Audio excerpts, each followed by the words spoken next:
के इस पवित्र आराधना में हम आप सबका स्वागत करते हैं। आइए हम अपने सरों को झुकाते हुए खुदावंद को प्रार्थना में हम देखें। सर्वशक्तिमान दयालु पिता परमेश्वर, धन्यवाद और स्तुति और महिमा करते हैं खुदावंद, आज इस सुबह के पवित्र आराधना में तेरे हैकल में खुदावंद हमें जुड़ने के लिए आपने कृपा दी। ऐ पिता परमेश्वर, जो हमारे साथ जुड़ नहीं सके खुदावंद, हम सबको भी आपके हाथ में देते हैं।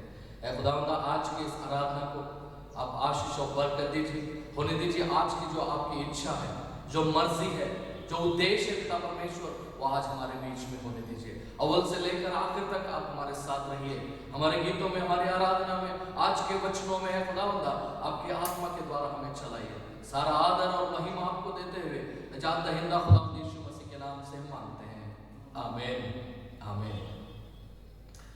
यहोवा का धन्यवाद करो, उससे प्रार्थना करो, देश देश के लोगों में उसके कामों का प्रचार करो, उसके लिए गीत गाओ, उसके लिए भजन गाओ, उसके सब आश्चर्य कर्मों पर ध्यान करो, उसके पवित्र नाम की पढ़ाई करो। यहोवा के खोजियों का हृदय आनंदित हो। यहोवा और उसके सामर्थ्य को खोजी और उसके दर्शन लगातार खोजी बने रहे। आइए अब कलीसिया सभी खड़े होकर खुदावंद की स्तुति और महिमा में गीत की किताब से हम गीत को गाएंगे। वो 204, जावे किसके पास गुनहगार, यीशु है जिंदगी। हम सभी कलीसिया मिलकर इस गीत को खुदावंद की महिमा के लिए हम गाएंगे।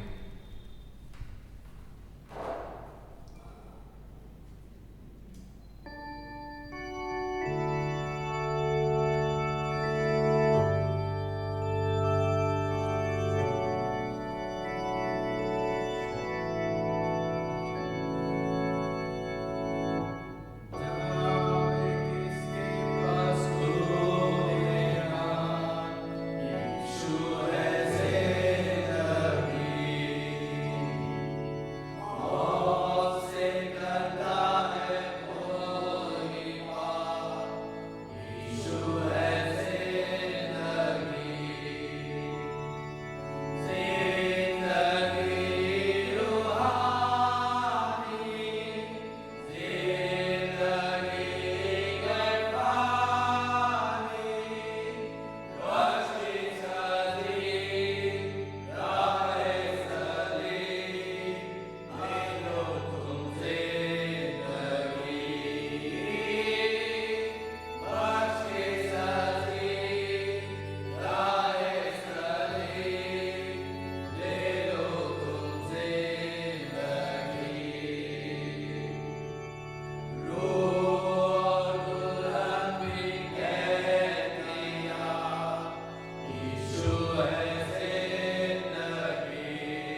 परमेश्वर का धन्यवाद हो। आइए अपने सरों को झुकाते हुए खुदावंद को हम प्रार्थना में देखें। सर्वशक्तिमान दयालु पिता परमेश्वर, खुदावंद ये इकरार करते हैं कि आप ही हमारी जिंदगी है। आज जो जिंदगी हम में है परमेश्वर, वो तेरे इकलौते बेटे खुदावंद यीशु मसीह के जरिए जो हमने उसमें से पाया है। हम आज धन्यवाद करते हैं खुदावंद कि आज हैकल में खुदावंद सभी विश्वासियों के साथ जुड़ने का एक मौका आपने हमें दिया। हम सबों को जीवितों की संख्या में आप गिनते हुए, इस कलिसिया को आप संभालते हुए, ऐ खुदावंद आप इस महामारी के समय हम सबको चला रहे हैं, उसके लिए हम धन्यवाद करते हैं पिता परमेश्वर। हम धन्यवाद करते हैं उन सारे अद्भुत कामों के लिए जो हमारे कलिसिया में, कलिसिया के लोगों के जिंदगी में खुदावंद आप करते जा रहे हैं पिता परमेश्वर।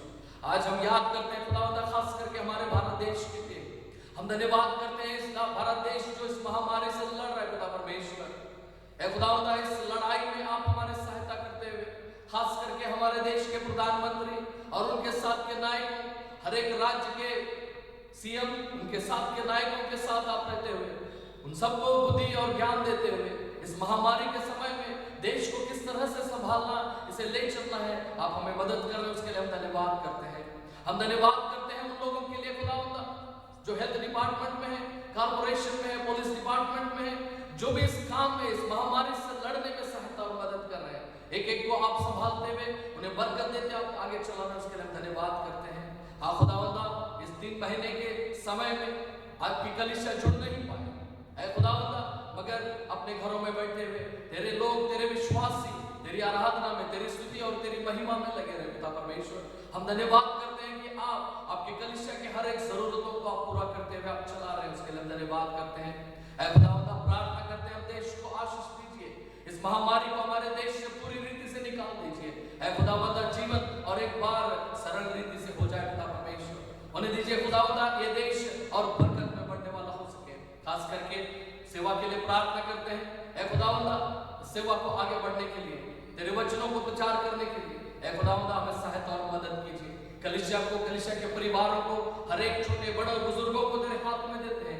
आज याद करते हैं हर एक बुजुर्ग जो भी कमजोर है, जो बच्चे आज कमजोर हैं, जो बीमार है हमारे बीच में, हम प्रार्थना करते हैं उन लोगों के लिए आपके हाथ को बढ़ाकर उन्हें छूकर अपने चंगाई बख्श दीजिए पिता परमेश्वर। होने दीजिए आपकी कलीसिया वो तंदुरुस्त और तेरी महिमा करते हुए आगे बढ़ने वाली हो सके। खुदावंद आज की आराधना को अव्वल से लेकर आखिर तक आप हमारे मध्य में होकर आपके आत्मा के द्वारा हमें चलाइए।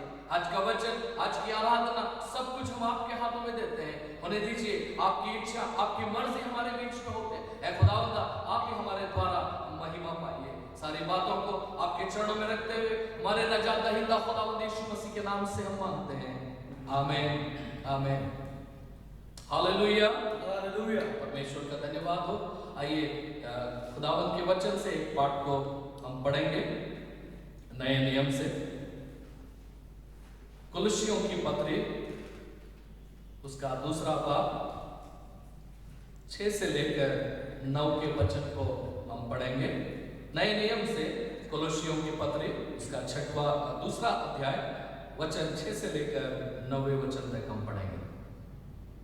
अंत जैसे तुमने मसीह यीशु को प्रभु करके ग्रहण कर लिया है, वैसे ही उसी में चलते रहो और उसी में जड़ पकड़ते और बढ़ते जाओ, और जैसे तुम सिखाए गए वैसे ही विश्वास में दृढ़ होते जाओ और अधिक अधिक धन्यवाद करते रहो।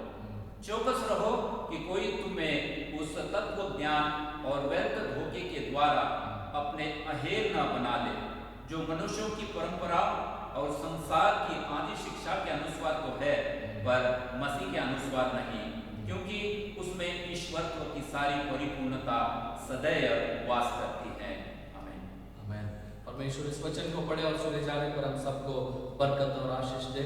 आइए हम परमेश्वर की स्तुति और आराधना में जाएंगे। मैं हमारे जवानों से विनती करता हूँ कि वो हमें स्तुति और आराधना में चलाएं।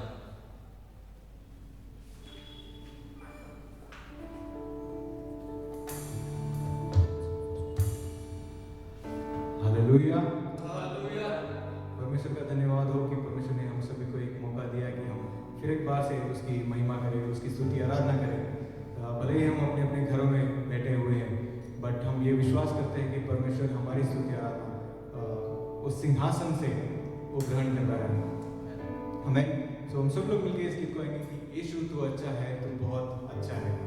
मैं जानता हूँ सभी लोगों को ये गीत आता है, तो हम सभी लोग मिलकर इस गीत को गाएंगे।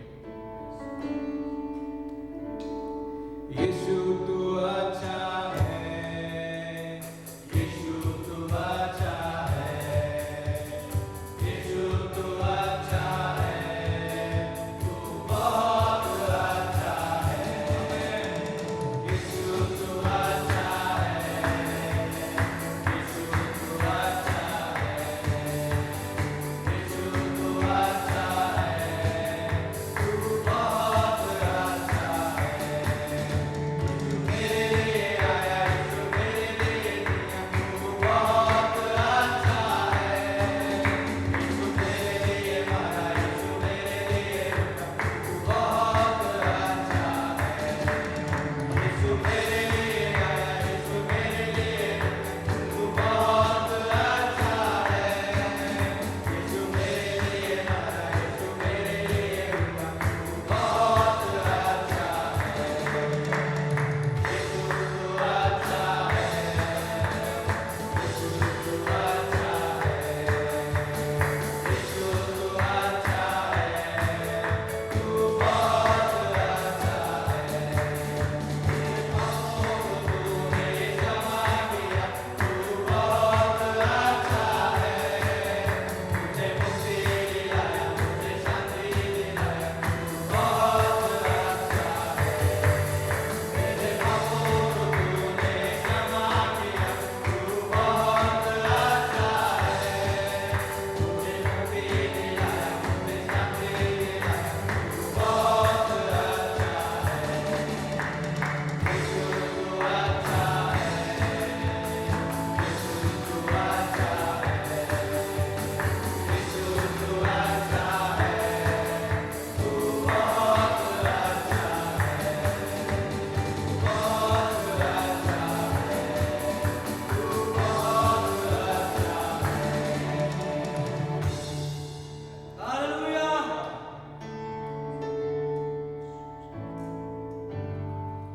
आइए हम सब लोग अपनी अपनी आंखों को बंद करेंगे और उस परमेश्वर की उपस्थिति को महसूस करते हुए उसके चरणों में जाए। हे परमेश्वर पिता, हम आपको कितना भी धन्यवाद दें वो कम है। इस महामारी के बीच में परमेश्वर पिता, आपने हम सभी की रक्षा की, हम सभी को सुरक्षित रखा। हर एक परिवार, हर एक छोटे बच्चे, हर एक बुजुर्ग परमेश्वर पिता, हम सभी को परमेश्वर पिता आपने अपने आंचल में छुपा के रखा। हे परमेश्वर पिता, उसके लिए धन्यवाद देते हैं, आपकी करुणा के लिए, आपकी रक्षा के लिए, आपके प्यार के लिए परमेश्वर पिता, इसके लिए हम धन्यवाद देते हैं।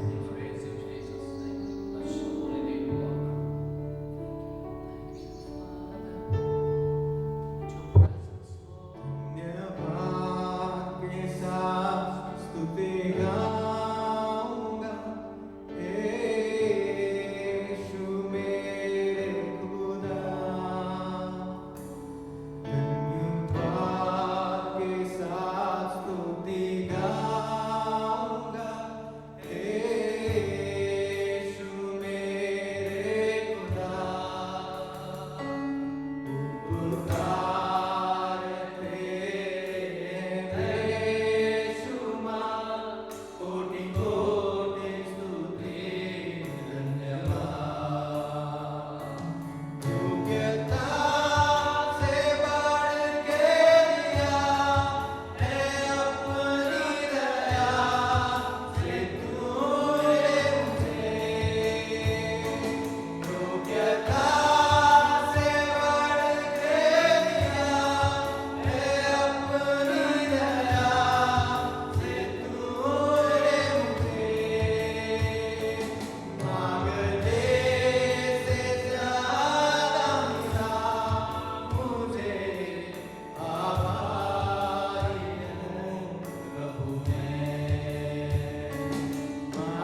छोटी सी प्रार्थना यीशु मसीह के नाम से हम मांगते हैं। आमीन। Continue to sing. Thank you, Lord Jesus. We worship you, Father. Oh, bless your name, Lord Jesus. We thank you for your presence, Lord. इस दिव्य प्रसन्नता के लिए तेरा धन्यवाद करते हैं खुदा। जहाँ कहीं भी हम जुड़ते हैं तेरा वचन जैसा तूने वायदा किया मैं तुम्हारे बीच में हूँ ऐसा आपने कहा पिता परमेश्वर। आज कलीसिया अपने घर में होगी, आज कलीसिया खुदावंदा तेरे प्रसन्नता में जुड़े पिता परमेश्वर।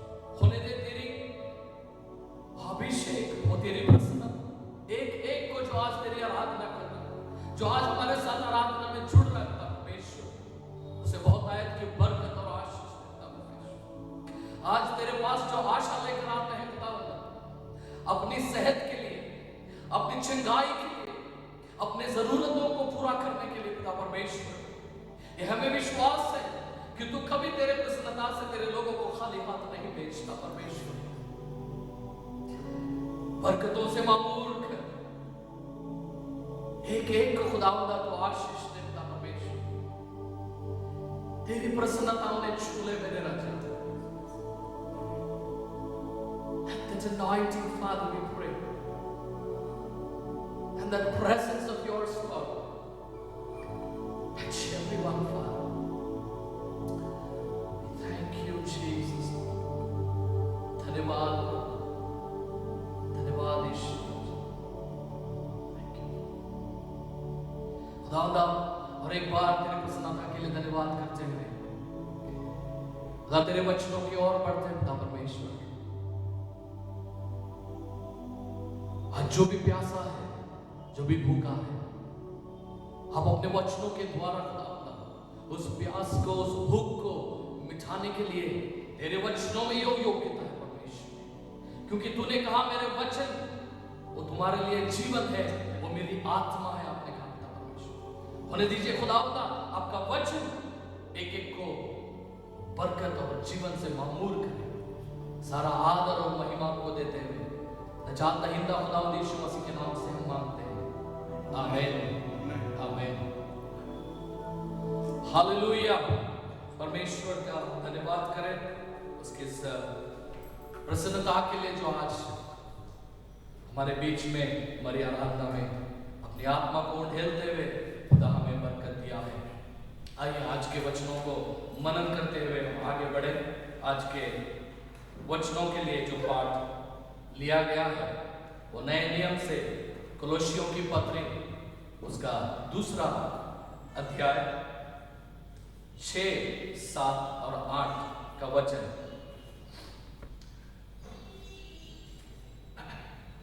अंत जैसे तुमने मसीह यीशु को प्रभु करके ग्रहण कर लिया है, वैसे ही उसी में चलते रहो और उसी में जड़ पकड़ते और बढ़ते जाओ।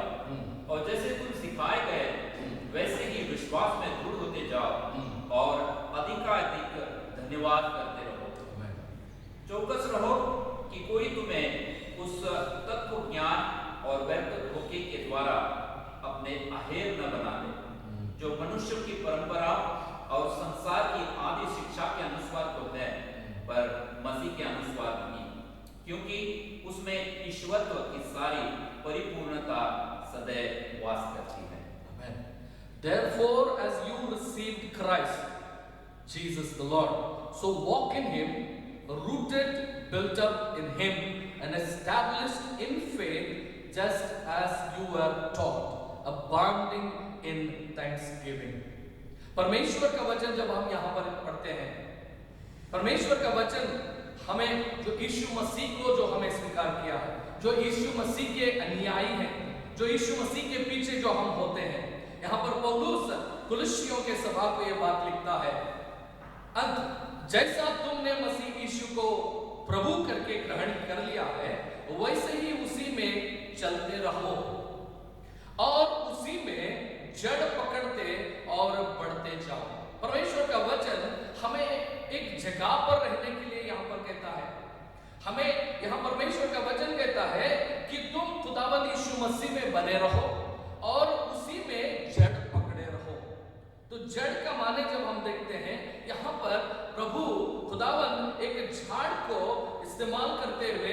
बात को यहाँ पर कहते हैं, जड़ पकड़ने की बात कहते हैं और हमें उसमें बने रहने की कहते हैं, ताकि हम उसमें बढ़ने वाले हो सके। किसमें? विश्वास में बढ़ने की बात यहाँ पर कहते हैं।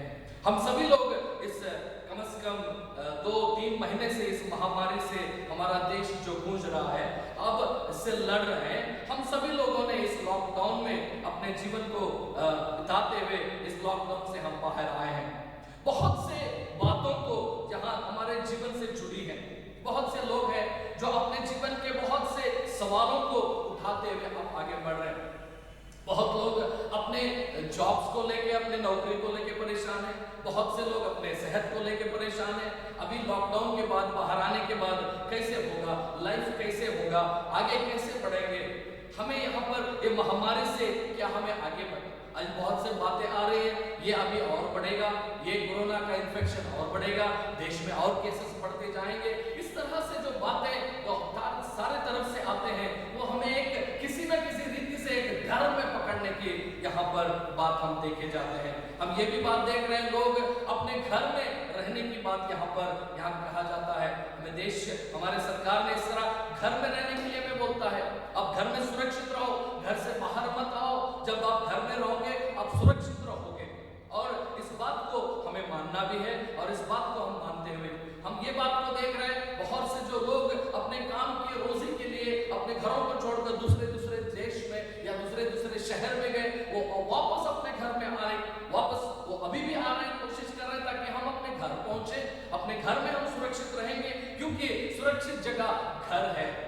अब जब इन बातों को जब हम नजर में रखते हैं मेरे भाई और बहनों, हम विश्वासियों के लिए यहाँ पर खुदावन के वचन से जब हम देखते हैं, खुदा परमेश्वर हमें एक जगह की बात करते हैं जहां पर हमें सुरक्षित रहने की बात कहते हैं। जब हम उसमें बने रहे तो परमेश्वर का वचन कहता है आप वहां पर सुरक्षित बने। या मसीह लोगों के लिए एक निरीक्षा की बात बाइबल से हम देखते हैं। यीशु मसीह हम सबों के लिए एक निरीक्षा की बात है। जैसा कि हमने कुलुस्सियों से पढ़ा, मैं आगे और एक वचन आपको पढ़ाना चाहता हूं नए नियम से, यूहन्ना रचित सुसमाचार उसका 15वां अध्याय, उसमें से 4 और 5 वचन को हम आगे पढ़ते हुए मनन करेंगे। यूहन्ना रचित सुसमाचार उसका 15वां 4 और 5 को हम यहाँ पर पढ़ेंगे।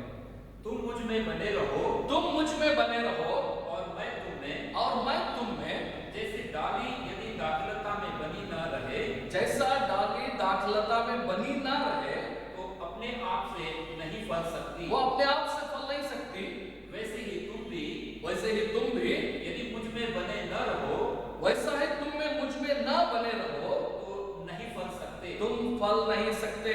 मैं दाखलता हूँ, तुम डालियां हो, और तुम डालियां हो, जो मुझ में बना रहता है, जो मुझ में बना रहता है, और मैं उसमें, वो बहुत फल फलता है। वो बहुत फल फलता है। यहाँ पर इस वचन को जब हम पढ़ते हैं मेरे भाई और बहनों, यहाँ पर इस बात को यीशु मसीह हमसे कहते हैं, वो कहते हैं कि मैं वो दाखलता हूँ और तुम डालियां हो।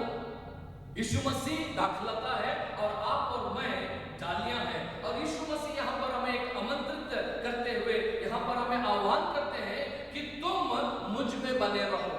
यू अबाइड इन मी, कहते हैं तुम जब तक मुझ में बने रहोगे तुम फल लाने वाले रहोगे।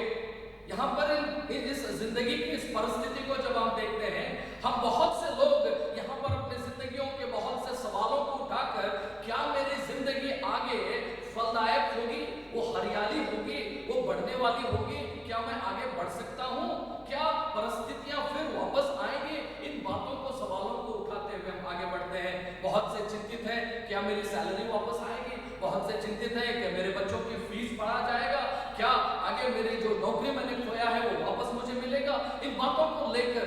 मगर इस समय में जब हम इन बातों को जब यीशु मसीह से सुनते हैं, यीशु मसीह कह रहे हैं कि वो दाखलता मैं हूं, और जब मुझ में जब तुम बने रहोगे तुम फल लाने वाले होगे। इसका मतलब यह है, जब यहाँ पर कुलुस्सियों के पत्री में कहता है तुम मुझ में या यीशु मसीह में जड़ पकड़े रहो, और यीशु मसीह यहाँ पर कहते हैं कि तुम जब तक मुझ में बने रहते हो तब तक वो डालियां बढ़ते रहेंगे, और वो तुम्हारा जो पेड़ है, जो जीवन का पेड़ है, वो हरियाली रहेगी, उसमें फल आएंगे। और जब तुम मुझ में बने न रहोगे तो तुम फल नहीं ला सकोगे। यहाँ पर इस फल के जब बारे में हम बात करते हैं, यहाँ पर हम दो रीति से इस बात को देखते हैं। एक है परमेश्वर के राज्य के लिए फल लाना, दूसरा वो झाड़ जो परमेश्वर के राज्य के लिए जो हमारा जीवन है, उस जीवन में भी हम फलदायक बने रहना है। यीशु मसीह सीधे सीधे रूप से कहते हैं, मैं वो दाखलता हूं और तुम डालियां हो, और तुम जब मुझ में बने रहोगे तुम फल लाओगे। When you abide in me and you will bring forth fruits, कहता है।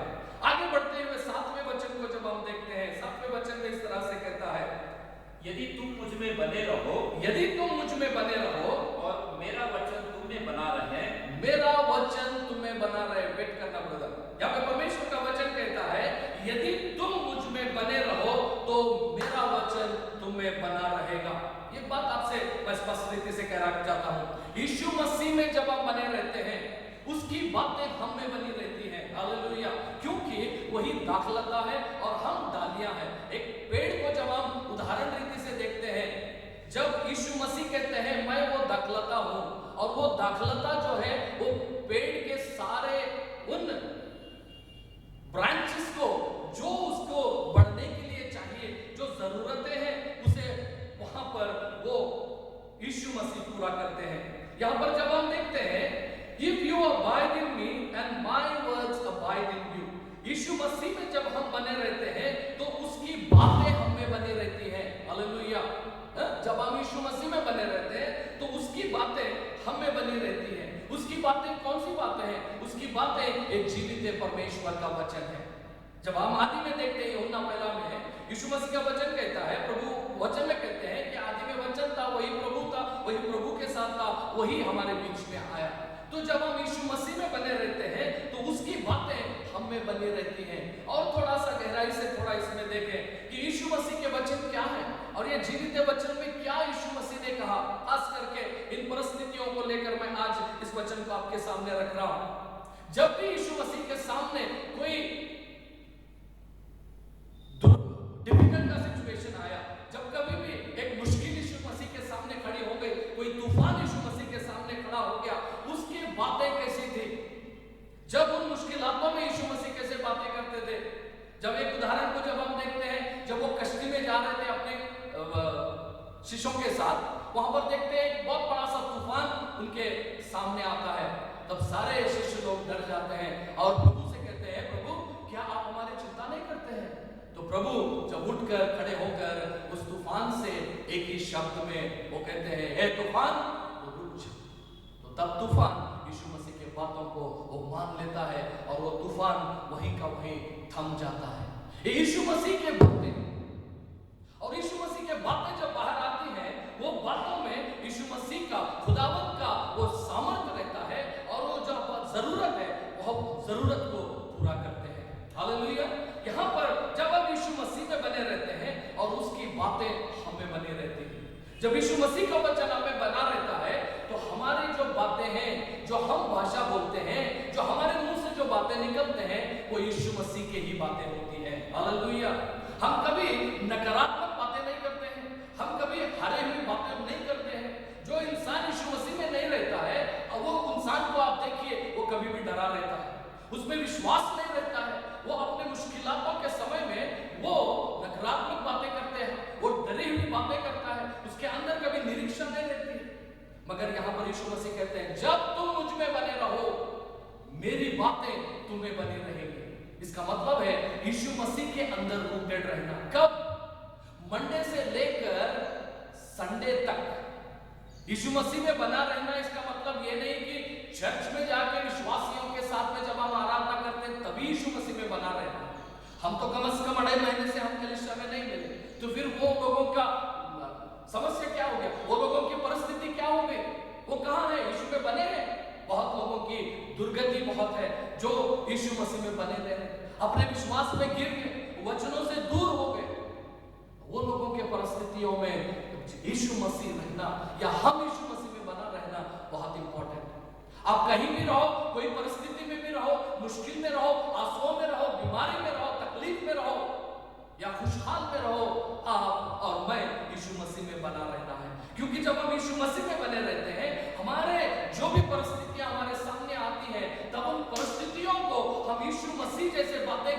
वैसे ही हम कर सकते हैं। कोई मुश्किलात आई, कोई जरूरत आई, तो हमारे मुंह से वही बात निकलेगा जो यीशु मसीह का बात है। वो कहेगा मेरे जरूरतों को मेरा खुदावंद जो मेरा चरवा है वो पूरा करेगा, मुझे कोई घटी नहीं होगी।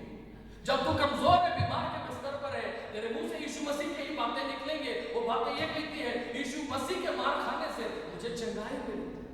अबाइडिंग इन क्राइस्ट, यीशु मसीह में बना रहना और यीशु मसीह के वचन हम में बने रहते हैं। वो ट्रंक है और हम ब्रांचेस हैं, और ट्रंक जब मोटा होते बढ़ते जाता है तो उसके डालियां भी बढ़ते जाती हैं। समय कम रहने से मैं आगे बढ़ता हूं। हम पहला यूहन्ना उसका 2 और उसका 27 के वचन में और एक बात को देखेंगे।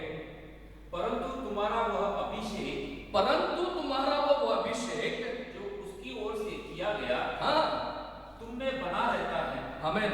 और तुम्हें इसका प्रयोजन नहीं कि कोई तुम्हें सिखाए, वरन जैसे वो अभिषेक जो उसकी ओर से किया गया तुम्हें सब बातें सिखाता है। हालेलुया। और यह सच्चा है और झूठा नहीं। और जैसे उसने तुम्हें सिखाया है वैसे ही तुम उसमें बने रहते हो। आमीन। परंतु तुम्हारा वह अभिषेक जो उसकी ओर से किया गया तुम में बना रहता है। यहाँ इस स्पष्ट रीति से कहता है but the anointing that you have received from him abides in you। जो अभिषेक हमने खुदावंद यीशु मसीह से पाया है, ये यीशु मसीह के विश्वासियों से बातें कर रहे हैं। ये बाहर वालों के लिए बातें नहीं है, ये विश्वासियों के लिए बातें हैं। जब हम यीशु मसीह में बने रहते हैं, जो अभिषेक खुदावंद ने जो हमें आपको दिया है वो अभिषेक भी बना रहता है। हालेलुया।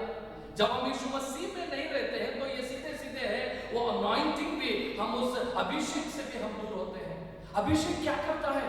यहाँ आगे वचन कहता है वो अभिषेक जो तुम्हारे साथ रहता है, तुम में बना रहता है और तुम्हें इस प्रकार प्रयोजन है कि कोई तुम्हें सिखाए। हालेलुया। जब वो अभिषेक हमारे ऊपर रहता है, पवित्र आत्मा हमें परमेश्वर के रास्ते पर चलाता है। हालेलुया। हमारे मुश्किल घड़ियों में, हमारे तकलीफ के घड़ियों में, हमारे जो भी मुश्किल के समयों से जब हम गुजरते हैं, हमें ये मालूम नहीं होता है कि हमें क्या करना है। तब जब हम यीशु मसीह में बने रहते हैं, उसका जो अभिषेक हमारे जीवन पर है, वही अभिषेक हमें ये सिखाएगा कि हमें आगे किस तरह से बढ़ना है। यशायाह नबी के 10 और 27 के वचन को जब हम पढ़ते हैं, वहां पर परमेश्वर का वचन कहता है, परमेश्वर का अभिषेक है वो सारे बंधनों को तोड़ देता है। Hallelujah. The anointing will break every bondage, every yoke it will break, ऐसा परमेश्वर का वचन कहता है। इसका मतलब यह है कोई कमजोरी तुझे सता रही है, ए वीकनेस जहां पर तू बार-बार गिरता है, कोई ऐसा एक बंधन है जिससे तू जकड़ा गया है, वो कोई भी हो सकता है। वो अंधकार का कोई बंधन हो सकता है जिससे तू बार-बार गिरता है, बार-बार जकड़ा जाता है, जिसमें तू उलझ गया है। वो बंधन कैसे टूटेगा? परमेश्वर का वचन कहता है परमेश्वर का जब अभिषेक तुझ पर आएगा वो सारे बंधन टूट जाएंगे। हालेलुया। और वो अभिषेक कब मिलता है? वो अभिषेक हमें तभी मिलता है जब हम यीशु मसीह में बने रहते हैं। हालेलुया। हमें यीशु मसीह में बनकर रहना है। Abiding in Christ and the anointing that we have received will break every bondage that we see around our lives। आगे बढ़ते हुए वापस उसी यूहन्ना के 14 अध्याय को हम वापस जाएंगे। वहां से उन वचनों को मैं आपके सामने मनन करना चाहता हूं। यूहन्ना 14 उसका 7वां वचन देखिए क्या कहता है।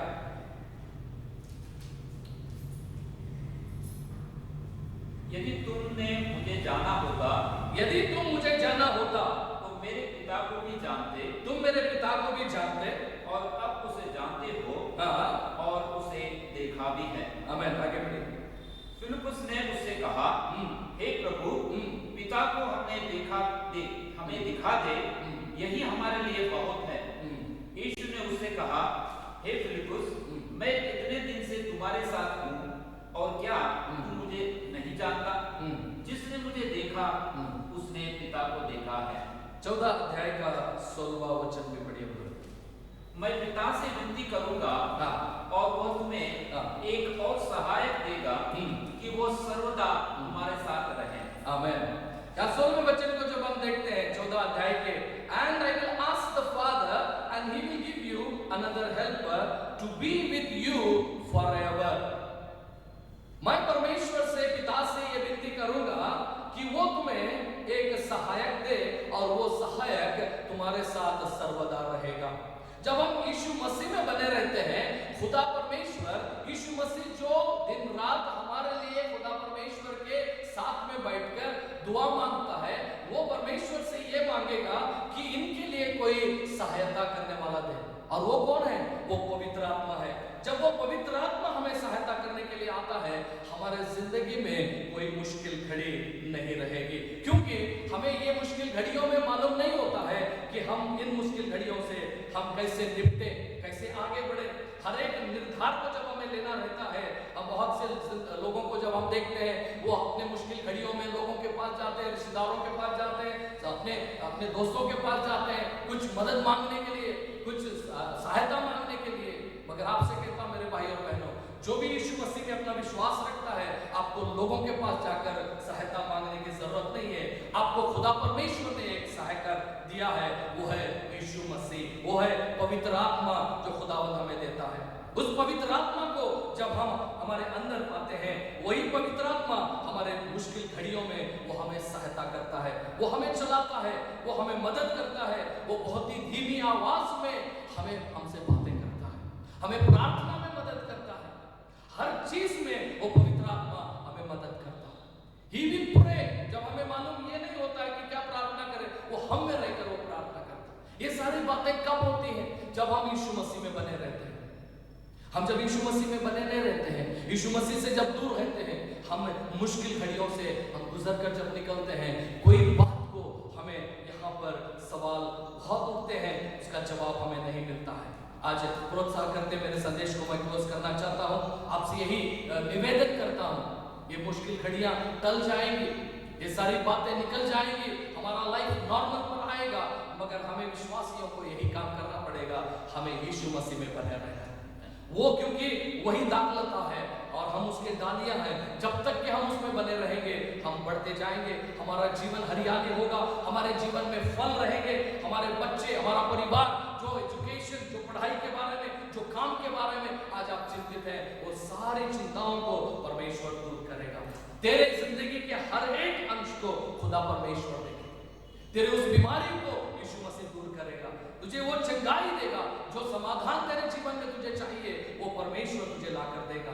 तुझे और मुझे करना यही है कि हमें यीशु मसीह में बना रहना है, उसके वचनों में हमें बने रहना है, उसके प्रार्थना में हमें बने रहना है, उसकी आराधना में हमें बने रहना है।